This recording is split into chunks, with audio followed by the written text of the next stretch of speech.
Salut à toutes et à tous. Vous êtes bel et bien sur la meilleure chaîne de l'information, la communauté des analphabètes. Vous informer est notre priorité, n'oubliez pas de vous abonner à la chaîne pour ne manquer aucune de nos prochaines vidéos. Allons-y. Au Mali, l'opposant Oumar Mariko se cache après que des représentants des forces maliennes de sécurité se sont présentés à son domicile lundi 4 avril 2022 dans l'après-midi, à Bamako. Cette figure politique malienne, président du parti Sadi, n'était pas chez lui, mais les membres de sa famille qui s'y trouvaient se sont vus confisquer leur téléphone portable. Oumar Mariko avait tenu pendant le week-end, à l'occasion d'une réunion politique, des propos très critiques contre l'armée malienne, actuellement accusée de nombreuses exactions contre des civils maliens. Ces propos, enregistrés, connaissent un grand succès sur les réseaux sociaux. Ils lui valent d'ailleurs d'être poursuivi par le tribunal de la commune 3 de Bamako, sur instruction du ministre malien de la Justice, pour diffamation, selon des sources judiciaires à RFI. Oumar Mariko doit déjà être jugé le mois prochain pour avoir tenu des propos critiques contre le Premier ministre de transition Choguel Maïga, dans une conversation privée WhatsApp qui s'est retrouvée sur les réseaux sociaux. Lundi après-midi, des gendarmes ont donc fait irruption à son domicile. Oumar Mariko n'était pas présent. Son avocat, maître Mamadou Ismaïla Konaté, précise que les gendarmes n'avaient aucun mandat mais qu'ils l'ont laissé, avant de repartir, une convocation. J'ai été alerté hier dans l'après-midi que son domicile avait été encerclé par des gendarmes qui se sont introduits dans son domicile, sans aucun acte apparent, et ont trouvé quelques membres de sa famille. Ils leur ont rappelé justement l'absence de mandat, explique Mamadou Ismaïla Konaté, avocat d'Oumar Mariko.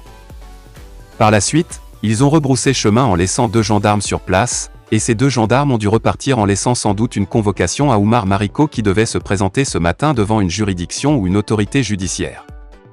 Jusqu'à ce matin, Oumar Mariko n'a pas pu se rendre à la convocation qui avait été laissée, ajoute l'avocat. L'opposant Oumar Mariko a été convoqué par les autorités après avoir critiqué la junte dirigée par Assimi Goïta et suggéré que l'armée s'était rendue coupable de tueries, inacceptables. Un membre de la famille de l'homme politique et un responsable de la sécurité ont déclaré lundi qu'Oumar Mariko avait reçu une convocation pour se présenter à la gendarmerie mardi matin.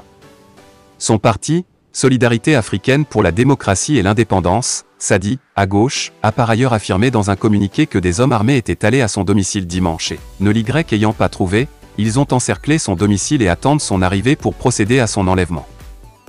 Dérive autocratique. La formation politique a dénoncé les intimidations et les menaces du pouvoir, et a assuré prendre l'opinion nationale et internationale à témoin sur les dérives autocratiques du régime de la transition.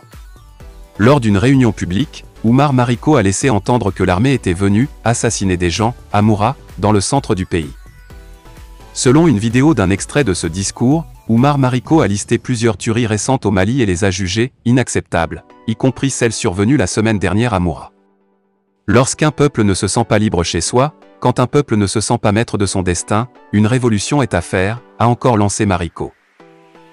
Condamnation internationale. L'armée malienne a annoncé vendredi 1er avril avoir tué 203 combattants de groupes armés terroristes lors d'une opération dans une zone sahélienne menée du 23 au 31 mars. Cette annonce a été suivie d'une vague de condamnations, de la France aux États-Unis en passant par les Nations Unies, sur de possibles exactions de soldats maliens et de mercenaires russes. Le Mali est gouverné par une junte dirigée par le colonel Assimi Goïta depuis un coup d'État militaire, en août 2020. La junte a promis de rétablir un régime civil après le putsch mais elle est sous le coup de sanctions de la CEDEAO, l'organisation régionale de l'Afrique de l'Ouest, pour avoir ignoré un engagement antérieur d'organiser des élections en février cette année. Des pans entiers du pays échappent au contrôle du gouvernement sous la pression de groupes djihadistes depuis 2012, entraînant un conflit qui s'est depuis étendu au Burkina Faso et au Niger voisin.